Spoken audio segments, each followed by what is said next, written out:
성도 여러분 안녕하십니까? 이번 가을에는 우리가 시가서의 말씀을 가지고 또 함께 은혜를 나누려고 합니다. 이번 오늘부터 시작해서 이제 11월 23일까지 10번에 걸쳐서 같이 말씀을 나누게 되는데요.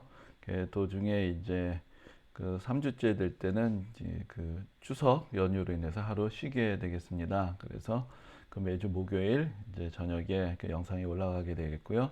여러분들도 함께 이번 학기에도 시가서 말씀을 통해서 많은 은혜의 시간이 되시기를 바랍니다.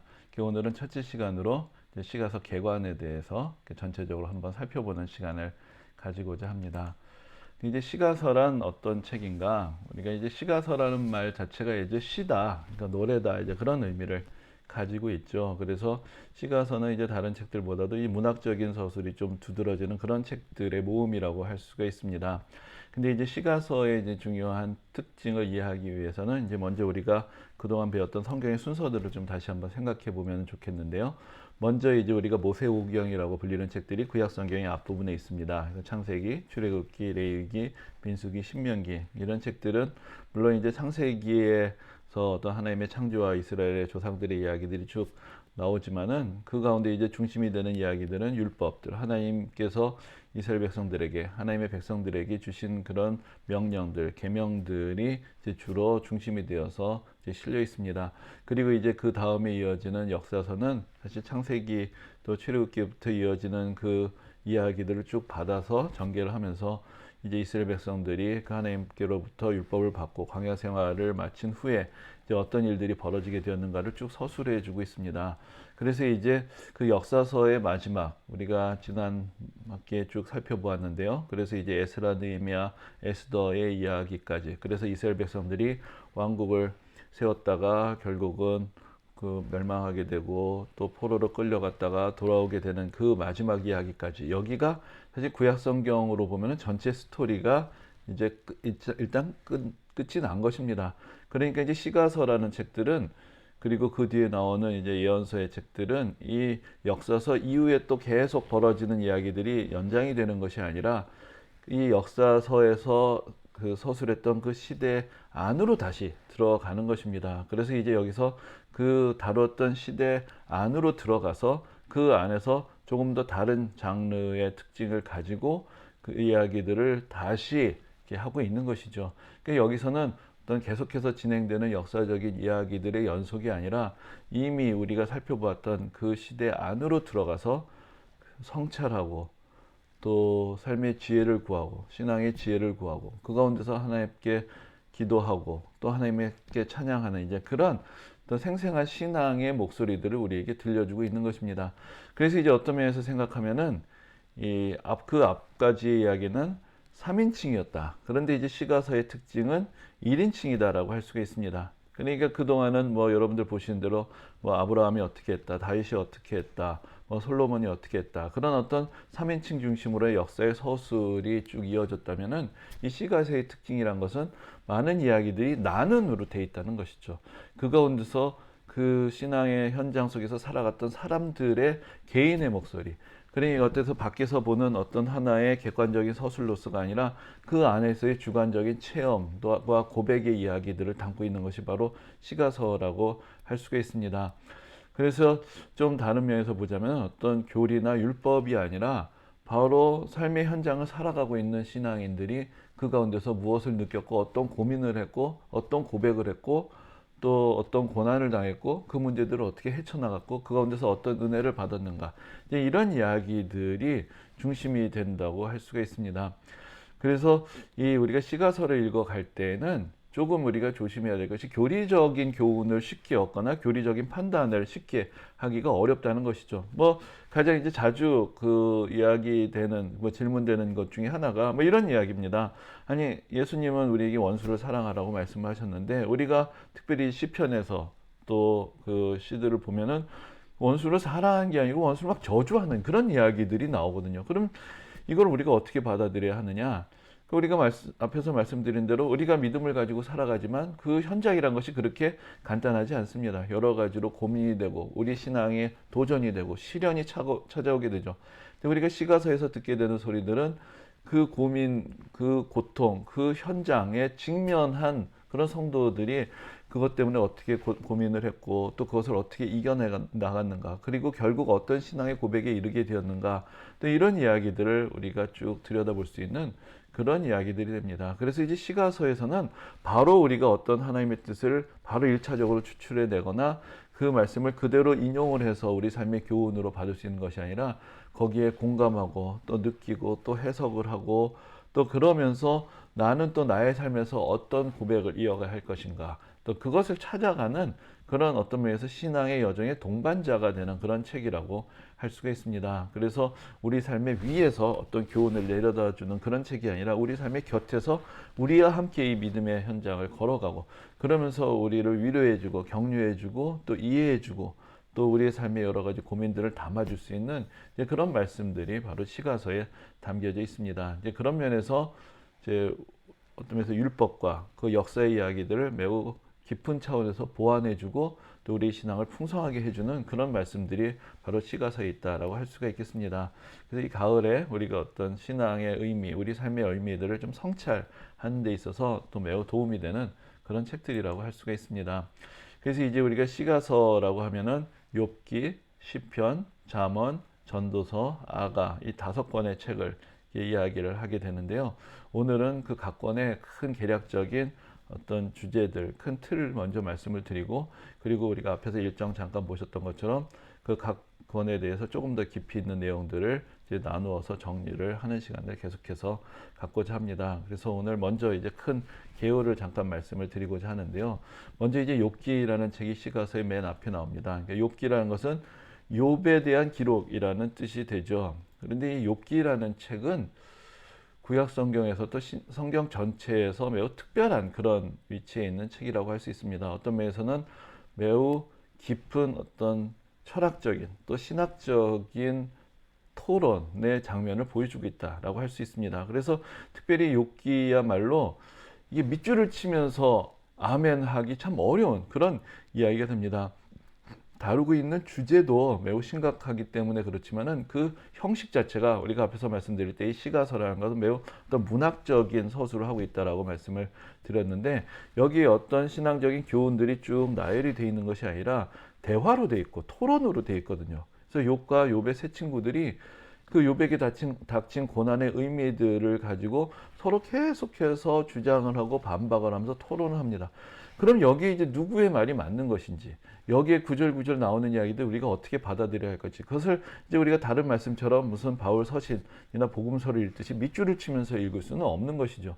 그래서 이제 우리가 전체의 뜻을, 전개를 봐야 되는 것이고, 그 가운데 약간 우리가 조금 감정이입을 해서 그 각 사람들의 입장들을 이해해 봐야 하고, 이것을 하나의 문학적인 내용으로서 그 내용들을 우리가 좀 그 안에 있는 많은 비유들 또 어떤 주장들을 좀 살펴본 후에 그 의미들을 우리가 종합적으로 결론을 내릴 수가 있는 것입니다. 특별히 여기 이제 하나님께서 또한 뒷부분에서 등장을 하시죠. 그래서 하나님께서 정말로 어떤 쏟아내시는 그런 하나님의 권능의 말씀들이 있는데, 이것은 물론 그 안에도 담겨 있는 여러 가지 교훈들, 우리가 어떤 교리적인 내용들을 찾아볼 수가 있지만, 그것은 하나님의 위엄 앞에 서 있는 인간, 그것을 우리가 체험하게 되는 오히려 그런 시간이라고 할 수가 있습니다. 근데 이제 욥기에 이제 크게 다뤄지는 주제는 가장 우리에게 인상적인 것은 이제 성도의 고난이라는 것이고, 좀 다른 말로 하면 의인의 고난이라는 것입니다. 그래서 여러분들 다 잘 알고 계시겠지만 이 욥이라는 사람은 상당히 의로운 사람으로 또 어떤 모범적인 신앙인으로 제시가 되고, 그리고 나서 그에게 극심한 고난이 닥치게 되는데, 그 고난이 바로 그가 그렇게 의롭고 하나님 앞에 바로 서고자 했기 때문에 그 고난이 벌어지게 된다는 매우 중요한 질문을 던지고 있습니다. 그러니까 어떤 사람의 죄에 대한 심판으로 내리는 고난이 아니라 오히려 의인을 시험하고, 그러므로 그의 믿음을 테스트하고, 그러면서 하나님 앞에서 더 바로 서게 되는 그런 연단의 과정이 이제 욥의 삶 가운데 나타나게 되는 것이죠. 그래서 이제 어떤 면에서 보면 욥이라는 책은 우리가 신앙의 삶을 살아가면서 매우 심각하게 질문하게 되는 바로 그 질문, 왜 나의 삶에 이런 고난이 벌어지게 되는 것인가, 과연 하나님의 뜻은 어디 있는가, 이제 거기에 대해서 우리가 그 의미를 찾아가는 데 있어서 매우 중요한 질문을 던지고 있고, 또한 욥이라는 책이 42장이나 되는 내용을 가지고 있다는 것은 성경이 결코 그 문제를 가볍게 다루지 않는다라는 것을 우리에게 가르쳐주고 있습니다. 아, 그거 하나님의 뜻이니까 그냥 믿어, 순종해, 아니면 그냥 아멘으로 받아들여, 아니면 네가 뭔가 죄를 졌으니까 그렇게 하시는 거야, 네가 회개해, 이런 단답형이 아니라는 것이죠. 그 의미를 깨닫지 못해서 욥도 고통스러워하고, 또 욥의 친구들이 여러 가지로 또 대안들을 제시하고 설명을 제시하고, 욥은 그것을 받아들이지 못하고, 그 여러 가지로 갈등을 빚는 가운데 하나님께서 나타나시면서 하나님의 전능하심과 위엄을 드러내 주십니다. 그래서 여기서 이제 욥기에서 나타내주는 두 가지 이제 중요한 주제라고 할 수 있는 것이, 하나는 성도의 입장에서는 것이 성도의 고난에 대한 이야기이지만, 그러나 또 한편으로 하나님의 전능하심에 대한 위대한 선포, 장엄한 선포가 나타나는 그런 책이라고 할 수가 있습니다. 그 앞에서 오히려 이제 우리는 욥의 의로움이 드러나는 이야기로 볼 수도 있지만, 그러나 어떤 면에서 보면 하나님의 전능하심 앞에서 우리가 그것을 다 헤아려 알 수 없는 인간의 무능함, 그것을 우리가 깨닫게 되는 이제 그러한 내용이라고도 할 수가 있고요. 그러면서도 결국 그 모든 우리 삶에 벌어지는 모든 일들 밑에는 더 깊으신 하나님의 뜻이 있다는 것. 그래서 그 모든 것들을 우리가 나갈 수 있는 더 근본적인 그런 교훈을 주는 그런 말씀이라고 할 수가 있습니다. 그래서 이제 여기에 이제 욥의 고난의 이야기, 욥과 세 친구의 논쟁의 이야기, 또 하나님과 또 하나님의 전능하심에 대한 그런 말씀, 그리고 이제 욥의 삶이 어떻게 회복이 되는가, 이제 그런 이야기들이 쭉 전개가 되는 것을 볼 수 있습니다. 근데 이제 욥의 이야기는 우리가 다음 시간에 조금 더 자세하게 보겠지만, 좀 또 하나의 특별한 것이 이스라엘이라는 지역 안에서 일어난 이야기가 아니라는 것이죠.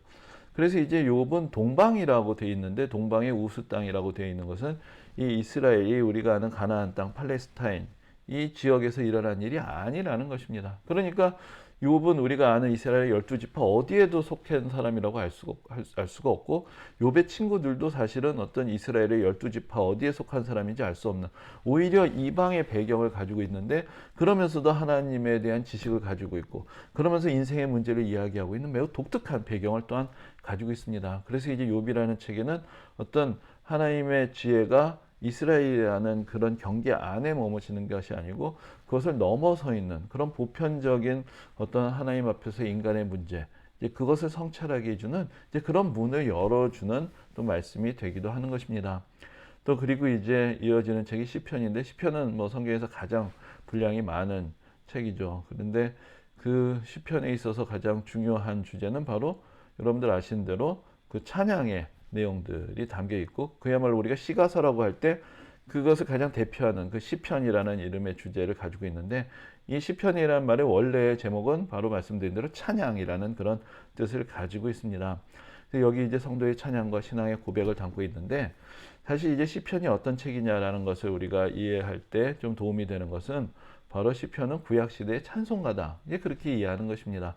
그래서 여러분들, 우리도 오늘날 예배 시간에 찬송가를 가지고 있죠. 그래서 성경과 찬송 이 두 책이 우리의 예배에 있어서 매우 중요한데, 근데 이제 찬송가라면은 어떤가요? 이제 그 안에 또 여러 가지 그 주제의 찬송들이 있습니다. 어떤 찬송은 하나님을 경외하는 찬송도 있고요, 자기 신앙의 고백을 담은 그런 찬송도 있고, 어떤 믿음의 어떤 결단을 보여주는 그런 찬송도 있고, 또 어떤 신앙의 교훈을 또 보여주는 찬송도 있고, 성부, 성자, 성령에 대한 어떤 믿음을 고백하는 찬송도 있고, 또 중요한 찬송들이 교회의 어떤 예식에 사용할 수 있는, 성찬식을 할 때, 세례식을 할 때, 또 어떤 성전을 봉헌할 때, 뭐 여러 가지 임직식을 할 때 여러 교회 예식에 사용할 수 있는 그런 찬송들이 같이 담겨져 있죠. 그리고 거기 이제 우리가 보면은 악보가 있고요, 그 다음에 이제 가사가 있습니다.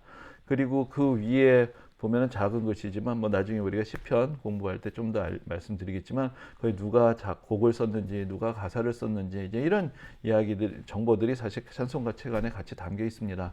근데 이제 시편이라는 책도 보면은 그 안에 어떤 개인의 고백도 있지만, 그러나 공동체가 어떤 예배 가운데서 사용할 수 있는 그러한 가사, 그 공동체들이 함께 고백하는 이제 그런 내용들도 있고, 어떤 내용들은 분명하게 이것이 그 당시 왕이 즉위할 때 그런 어떤 중요한 국가적인 예식의 자리에서 사용되었던 가사들이구나, 그것을 우리가 알 수 있는 그런 내용들도 그 가운데 담겨져 있습니다. 그리고 흥미로운 것은 이제 시편의 앞에 보면은 누구의 시다라고 작시자가 나오고요, 그 다음에 또 시편의 여러 편에는 어떤 곡조에 맞춰서 불러야 되는지에 대한 곡조에 대한 안내도 나오는 것을 봅니다. 그러니까 그 당시에 어떤 악보를 그려놓은 것은 아니지만 사실 여러분들 우리의 옛날의 노래들을 봐도 거기 어떤 장단이 있지, 오늘날과 같은 그런 악보들이 없이도 우리가 아는 여러 가지 민요들, 뭐 우리가 뭐 노동요들, 뭐 이런 것들 일하면서 불렀던 노래들, 이런 것들은 어떤 하나의 운율과 리듬이 있고 거기에 이제 가사가 얹혀지게 되죠.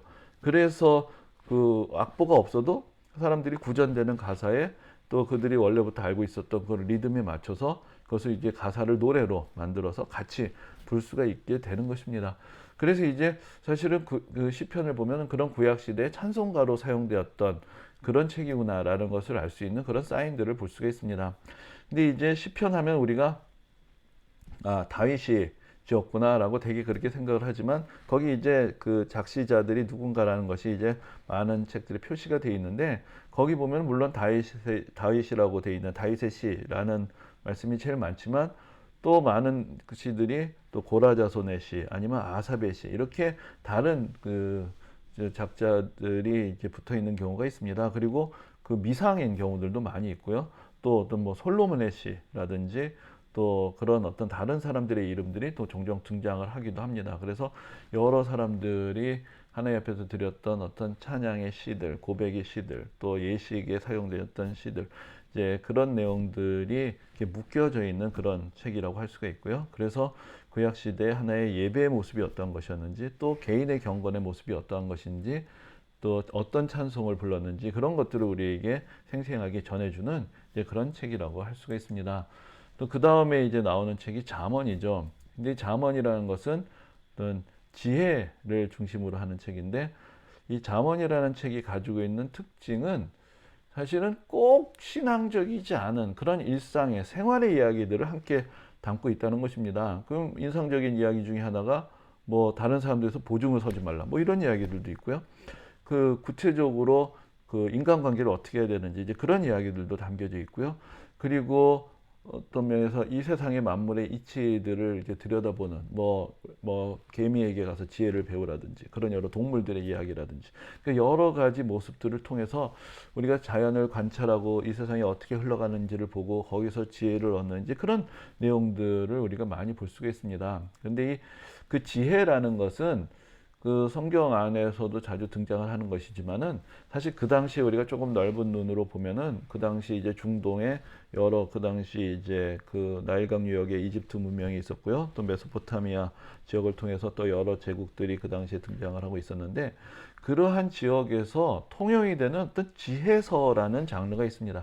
그것은 이제 대개 그 통치자들에게 어떻게 나라를 다스려야 되는지를 알려주는 그런 지혜의 모음과 같은 이제 그런 책들이 이제 전승이 되어 오고 있는데 예를 들어서 우리나라 같은 경우에도 옛날에 임금이 되기 위해서는 그 학자들이 임금을 가르치죠.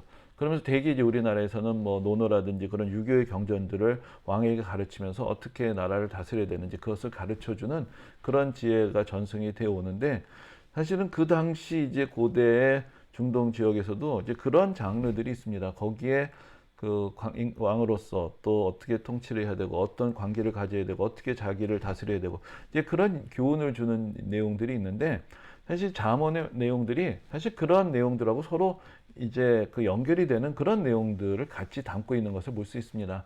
그래서 어떤 면에서 보면 잠언이라는 것은 하나의 열려 있는 창과 같다. 그래서 어떤 이 성경 안에만 발견할 수 있는 독특한 교훈들이 아니라 뭐 예를 들어서 여러분들 우리가 복음서 하면은 복음서에 있는 내용은 대부분 성경 안에서만 찾아볼 수 있는 그런 내용이 되는 것이죠. 그러나 잠언이라는 책은 세상과 소통하고 지혜를 교환할 수 있는 그런 책이 됩니다. 그래서 잠언 안에 있는 이야기는 어떤 신앙이라는 매개가 없이도 다른 사람들에게 우리가 들려줄 수 있는 이야기고 또 잠언하고 비슷한 교훈들을 이 성경 밖에서도 찾아볼 수가 있는 것이죠. 그래서 이제 열려있고 세상과 소통할 수 있는 그런 문이 된다라고 이야기를 할 수가 있고요. 그 가운데서 어떤 생활의 지혜, 통치자의 지혜, 만물의 이치를 우리에게 들려줍니다. 그러나 잠언에서 우리가 잊지 말아야 될 중요한 이야기는 그런 어떤 통용될 수 있는 지혜의 이면에 결국 이 세상에 이렇게 질서가 있는 이유가 무엇인가? 우리가 어떻게 살아가는 것이 더 풍성하고 탁월한 삶을 살 수 있는가? 라는 그런 어떤 삶의 원리들이 있는 이유가 무엇인가? 그것은 바로 이 세상에 창조자가 계시고 지혜의 근원이 하나님께 있는 것이고, 그래서 결국은 가장 깊은 지혜는 하나님을 경외하는 것이다. 이제 그러한 지혜의 자리로 우리를 인도해 주는 그런 책이 바로 잠언이라는 책이 됩니다. 근데 이제 잠언의 저자에 대해서 우리가 보통 솔로몬의 잠언이다라고 이야기를 하지만, 그 잠언을 읽어가다 보면은 다른 저자들도 등장합니다. 그 뒷부분에 가면은 아굴의 잠언이라고 이야기를 하기도 하고, 또 르무엘 왕의 어머니가 가르친 교훈이라는 그런 설명들도 나오기 때문에 솔로몬뿐만 아니라 이제 다른 어떤 그 지혜의 말씀들이 그 가운데 이제 같이 들어있는 것을 보는데, 여기서도 좀 난감한 것은 아굴이나 르무엘 왕과 같은 사람은 성경에 다른 책이 나오지 않는다라는 것이죠. 그래서 이것이 아까 우리가 앞에서 뭐 욥기에 대해서도 할 때 말씀을 드렸지만은, 사실 성경이 소통하고 있는 이야기의 폭은 성경을 넘어서는 세계하고도 늘 대화를 하고 있다. 이제 그것을 우리가 또한 알 수 있는 이제 그러한 이야기가 되기도 합니다. 그리고 이제 그 다음에 나오는 책이 전도서인데, 사실 전도서는 우리가 성경을 읽어갈 때 레위기가 참 읽기 어렵다 그런 이야기들 많이 하시죠. 레위기가 여러 가지 제사 규정들 나오고 뭐 먹어라 먹지 말아라 하는 이야기들, 이게 정결 규정들, 이게 참 읽기가 어렵다 하지만, 또 다른 면에서 우리를 당혹스럽게 하는 이야기가 전도서 가운데 있습니다. 전도서는 대뜸 참 이 세상이 허무하다, 헛되다라는 이야기를 선언하면서, 아니 원래 그리스도인이라는 삶을 감사하고 은혜롭게 받아들여야 되는 게 아닌가. 그런데 이게 대놓고 성경 한가운데서 이 세상이 헛되다라고 선언을 하니까 사실 우리를 매우 좀 당혹스럽게 하고, 거기서는 잠언을 읽으면서 우리가 그래도 지혜를 얻고 이 세상을 내가 어떻게 살아야 되는구나 라는 것을 좀 이해할 수 있었다면은, 전도서는 그걸 우리가 어떻게 하느냐, 이제 그런 질문을 오히려 거꾸로 던지는 것을 볼 수 있습니다. 그래서 잠언에는 어떤 면에서 상당히 좀 낙관적인 기대가 있습니다. 우리가 믿음의 삶을 살아가고 이렇게 지혜를 가지고 삶의 고난을 이겨나가고 또 신앙의 교훈을 얻으면서 우리가 더 풍성한 삶을 살아갈 수 있다라는 그런 기대를 갖게 해주는데, 전도서는 어떤 면에서 그 기대를 깨뜨리는 이제 그런 말씀이 되는 것이죠. 그래서 우리가 앞에서 말씀드릴 때 이 시가서에서 어떤 신앙의 교훈을 직접적으로 얻기가 참 어려울 수 있다. 여기서 우리에게 조금 더 깊은 성찰을 요구한다라고 말씀을 드렸는데, 바로 전도서가 그런 책이 됩니다.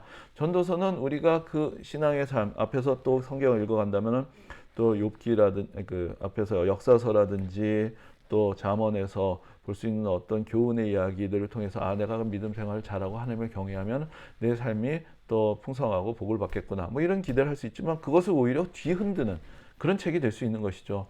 그래서 욥기도 물론 그런 우리에게 긴장을 줍니다. 성도에게도 고난이 찾아온다. 하나님 앞에 의로운 사람도 고난이 찾아온다라는 이야기를 하지만, 전도서는 오히려 그 밑바닥을 흔들면서 이 세상에 우리가 이렇게 수고하고 살아간다고 하는데 과연 무엇이 있겠는가? 어떤 면에서는 우리가 추구하고 있는 삶의 어떤 유익이란 것, 내 삶의 여러 가지 기대라는 것이 과연 확실한 것인가? 그것을 근본적으로 흔들고 있습니다. 그래서 인생의 헛됨, 인간의 유한함을 보여주면서, 그러나 결국은 전도서도 우리에게 이야기하고 있는 것은 그런 손쉬운 지혜, 어떤 그런 처세, 이것이 아니라 결국은 그런 우리가 이 세상에서 발견할 수 있는 그런 모든 지혜라는 것이 잘못하면 그런 어떤 얄팍한 처세로 흐를 수 있는 것을 경계하고 그 한계를 보여주고, 그러면서 결국은 하나님께서 인간에게 주신 한계가 있을 때 그 안에서 우리가 그것을 다 헤아려 알 수 없고, 그렇다고 해서 이 세상을 포기하는 것이 아니라 오히려 더 깊으신 하나님의 뜻을 신뢰하면서 우리에게 허락되어 있는 그러한 삶의 몫에 만족할 수 있는 그런 삶으로 우리를 초대하고 있고, 그러므로 어떤 면에서는 더 우리의 마음을 열어서 경건한 삶으로, 또 하나님을 더 의뢰하는 삶으로, 그래서 인생에 대한 헛된 기대를 내려놓는 그런 신앙의 더 본질적인 삶으로 우리를 초대하고 있다. 우리가 그렇게 더 전도서를 이해할 수 있을 것입니다. 그리고 이제 시가서의 마지막이 되는 책이 아가서인데, 아가서는 또 다른 면에서 좀 우리를 당혹스럽게 만드는 책입니다. 아가서는 조금 어떻게 생각하면은 남녀 간의 사랑에 대한 매우 노골적인 그런 표현들, 뭐 19금까지는 아니지만 15금 정도 될 수 있는 이제 그런 표현들이 막 등장을 하고 있거든요. 그래서 우리가 성경을 읽어야 된다, 어렸을 때 성경을 읽어야 한다지만, 어렸을 때 읽으면 좀 곤란한 책들도 있습니다. 그 아가서 같은 책이 바로 그런 책이 되는데, 이거는 거의 뭐 성인 버전이라고 할 수 있는 그런 이야기들이 등장을 합니다. 그건 매우 남녀 간의 에로틱한 그런 사랑의 표현들이 적나라하게 드러나고 있어서, 이게 뭔가? 그리고 또 특히나 이제 아가서 안에는요, 하나님이란 말도 거의 나오질 않습니다. 그 여호와라는 말이 나중에 한번 나오긴 하지만 하나님도 등장하지 않고, 그냥 어떤 두 남녀가 서로 간에 좋아서 사랑의 이야기를 하다가 또 시련을 겪고 애태우고 막 이런 이야기들이 계속 전개가 되는 것을 볼 수 있습니다. 이게 뭔가? 근데 이제 우리가 좀 뒤집어서 생각을 하면은 왜 이 이야기가 성경 안에 있을까라는 것이죠. 그러니까 성경 안에 있다라는 것은 그 당시 뭐 이스라엘에 쓰여진 모든 글들이 다 성경 안에 있는 것은 아니거든요. 분명히 성경 안에 있는 책들은 엄선된 이야기들이고 하나님의 뜻을 담은 이야기들이 그 안에 담겨져 있고 하나님의 어떤 섭리 안에서 기록된 말씀들이 담겨져 있는 것인데, 어떻게 이런 이야기들이 성경에 있는가? 이것도 또한 우리에게 있어서 삶에 매우 중요한 성찰의 계기가 되는 것입니다. 한편으로 우리가 뭐 여러 가지 의미들을 일단 해석을 하게 되지만, 가장 직접적으로 하나님께서 우리에게 우리의 삶에 기쁨을 주시는 분이다. 그것을 우리가 좀 알 수가 있습니다. 여러 가지 우리가 고난도 있고요. 또 우리 삶에 우리가 수고의 짐도 있습니다. 그러나 거기에 이제 우리에게 주신 사랑의 기쁨, 그런 어떤 삶에 직접적으로 주시는 어떤 보석과 같은 아름다운 시간들이 있다는 것, 그것을 이제 우리에게 깨우쳐주는 그런 말씀이 되고요. 그리고 이것이 또 결국은 하나의 비유로서 또 사용이 되는 것이죠. 여러분, 성경 전체를 한마디로 압축하면은 어떤 단어로 줄일 수가 있을까요? 우리가 대개 그 단어들을 구한다면 사랑이다, 그런 말로 이야기를 할 수가 있을 것입니다. 그러면 아가서야말로 사랑이란 것이 얼마나 중요한 것인가, 얼마나 좋은 것인가, 그걸 보여주는 그런 책이 되는 것이죠. 그래서 그 사랑이란 것은 여기서 남녀의 사랑의 이야기지만, 그러나 또 하나님과 하나님의 백성의 사랑의 이야기로서 우리가 그 의미들을 찾을 수가 있는 것입니다. 왜냐하면 여러분 생각해 보세요. 우리가 뭐 아가서 할 때 다시 그 말씀을 드리겠지만, 구약 성경에서 하나님께서 하나님의 백성들과 관계를 맺으실 때 그것을 표현하고 있는 매우 중요한 그 관계의 비유가 바로 사랑하는 두 남녀의 관계를 비유하는 것입니다. 그래서 우리에게 있어서는 뭐 목자의 비유라든지, 또 아니면은 뭐 부모와 자녀, 하나님을 아버지라고 부른다든지, 그런 비유들이 더 익숙하지만, 사실 우리가 특별히 구약 성경을 보면은 가장 자주 등장하는 비유 중에 하나가 바로 남녀 관계의 사랑으로 하나님과 하나님과의 백성의 관계를 비유해서 우리에게 가르쳐 주는 것입니다. 그렇다면 그 남녀 관계라는 것이 뭔데? 얼마나 좋은 것인데, 그것이 어떤 사랑을 표현하고 있는 것인데, 그걸 알아야 되겠죠. 그걸 보여주고 있는 책이 또 아가서라고 할 수가 있고, 그래서 거기 나타난 사랑이란 것이 하나님과 하나님의 백성의 사랑, 또 더 나아가서 그리스도와 교회의 사랑이 무엇인가를 표현할 때 매우 중요한 비유로서 사용될 수 있는 책이 바로 아가서라는 책이 되는 것입니다. 그래서 이제 시가서에 속한 책들, 욥기, 시편, 잠언, 전도, 아가라는 책은 어떤 면에서 매우 직관적이에요. 그러나 어떤 면에서는 매우 깊습니다. 그래서 그 가운데서 우리가 조금 더 깊은 은혜를 길어낼 수 있고, 그것이 우리의 삶의 여러 가지 역동적이고 다양한 측면들을 우리가 또 그 안에서 또 찾아낼 수 있고, 거기에 대한 또 하나님의 그 말씀의 교훈들을 우리가 깨달을 수 있는 그런 매우 역동적이고 풍성하고 다양한 그런 말씀들을 우리가 시가서에서 찾아갈 수가 있는 것입니다. 그래서 우리가 앞으로 시가서의 말씀들을 이 가을에 같이 정리를 하면서 또 우리 삶에 주시는 하나님의 은혜와 교훈들을 함께 깨닫게 되시는 귀한 은혜의 시간들이 되시기를 바랍니다. 오늘은 여기까지 하겠습니다. 감사합니다.